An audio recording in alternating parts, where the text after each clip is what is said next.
नमस्कार मित्रांनो. Stock market Marathi चॅनलमध्ये तुमच्या सगळ्यांचं मी मनापासून स्वागत करतो. आज आपण या व्हिडिओमध्ये जवळपास 15 कंपन्यांचा अभ्यास करणार आहोत. सगळ्यात आधी एक महत्त्वाचं डिस्क्लेमर. तुम्ही या कंपन्यांचा अभ्यास करू शकता, पण लक्षात ठेवा की हा फक्त एक अभ्यास आहे, कोणतीही रिकमेंडेशन नाही. मी तुम्हाला नेहमी प्रत्येक गोष्टीमागचं लॉजिक सांगण्याचा प्रयत्न करेन. जर तुम्हाला शेअर मार्केट समजून घ्यायचं असेल तर आधी तो बिझनेस समजून घेणं गरजेचं आहे. मित्रांनो, आपण ज्या कंपन्यांचा अभ्यास करणार आहोत त्या कंपन्या ग्रोथ सेगमेंटमध्ये काम करत आहेत. जर उद्या जाऊन यातली एखादी कंपनी म्हणाली की आम्ही ग्रोथवर काम करणार नाही, तर आपणही त्यात रस ठेवणार नाही. शेअर मार्केट म्हणजे असं नाही की एखादा शेअर खरेदी केला की आयुष्यभर त्यातच राहायचं. जोपर्यंत कंपनी ग्रोथवर काम करत आहे तोपर्यंत आपल्याला त्यात रस आहे. जर उद्या ती कंपनी म्हणाली की आम्हाला ग्रोथ सेगमेंटमध्ये काम करायचं नाही, तर ठीक आहे, आपल्यालाही त्यात रस नाही. मार्केट असंच चालतं. टायमिंग खूप महत्त्वाची मित्रांनो.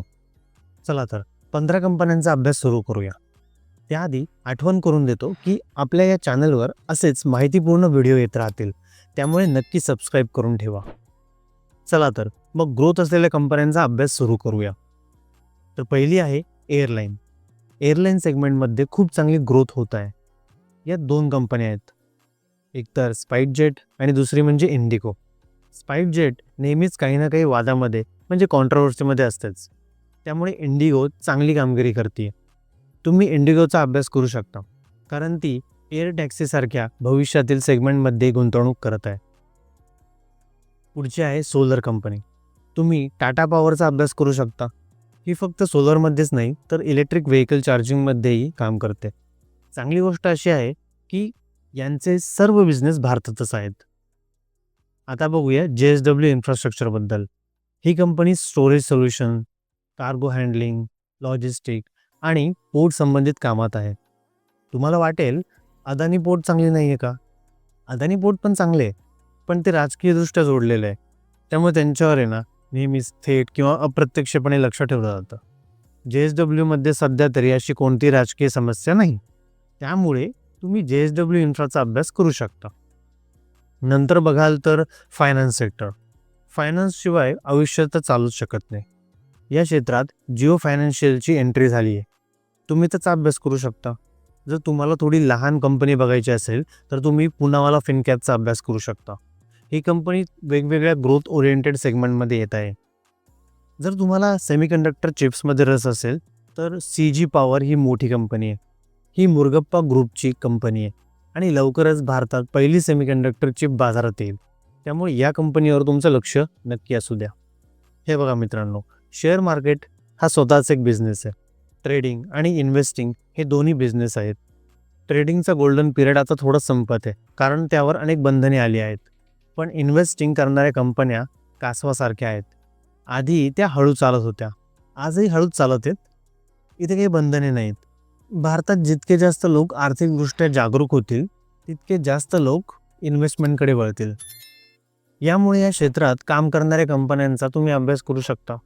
उदाहरणार्थ CMS आणि टेक्नॉलॉजीचा अभ्यास करू शकता, ज्या म्युच्युअल फंड उद्योगाशी जोडलेल्या आहेत. तसंच तुम्ही म्युच्युअल फंड कंपन्या जसे की HDFCचाही अभ्यास करू शकता. मला कळतं आहे की CDSL बद्दल बरेच लोक विचार करतील. CDSLची कहाणी संपली आहे का? नाही, अजून खूप काही बाकी आहे. हे बघा मित्रांनो, जेव्हा स्टॉक मार्केट शांत असते आणि ह्या कंपन्या थोड्या खाली येतात तेव्हा त्यांचा अभ्यास करण्याची ही योग्य वेळ असते. आणि जेव्हा त्या वेगाने वर जातात तेव्हा या तेजीचा आनंद घ्यायचा असतो. पण लोक काय करतात? उलटच करतात. जेव्हा त्या वेगाने वर जातात तेव्हा खरेदी करतात आणि मग त्या खाली आल्यावर कंपनी खराब आहे म्हणतात. कंपनी खराब नसते मित्रांनो, आपली टायमिंग खराब असते. मार्केटमध्ये जवळपास 250 दिवस कामकाज चालते आणि त्यापैकी 230 दिवस मार्केट खालीच राहते. त्यामुळे अशा कंपन्या तुम्हाला जास्त त्रास देतील. पण जेव्हा मार्केट खूप वर जाते तेव्हाच या कंपन्यांमध्ये चांगली कमाई होते. पुढचा आहे भारताचा डिफेन्स सेगमेंट. यात drone, anti drone system, simulator आणि क्षेपणास्त्रे म्हणजे मिसाईल्स येतात.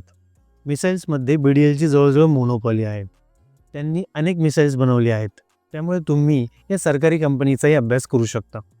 आता बोलूयात इलेक्ट्रिक व्हेकलबद्दल. पॅसेंजर गाड्यांमध्ये पेट्रोल डिझेल सेगमेंटमध्ये मारुती सुझुकी नंबर 1 कंपनी आहे. आता ती इलेक्ट्रिक व्हेकलमध्येही आली आहे.